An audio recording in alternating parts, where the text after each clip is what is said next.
Hi guys, let's make coffee for the broken-hearted girly. Oh, eh!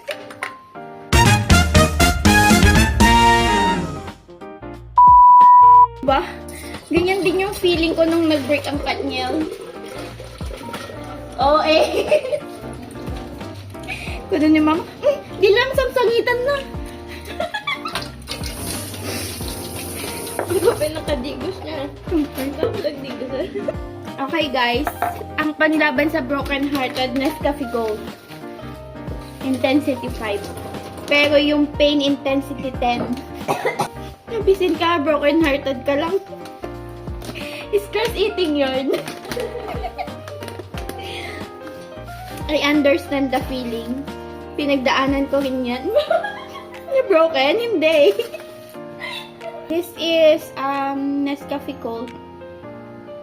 Video ako man niya for memories. Then mix. Tayo siya guys.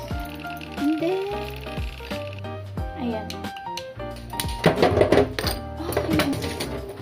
Ayan guys. Guys.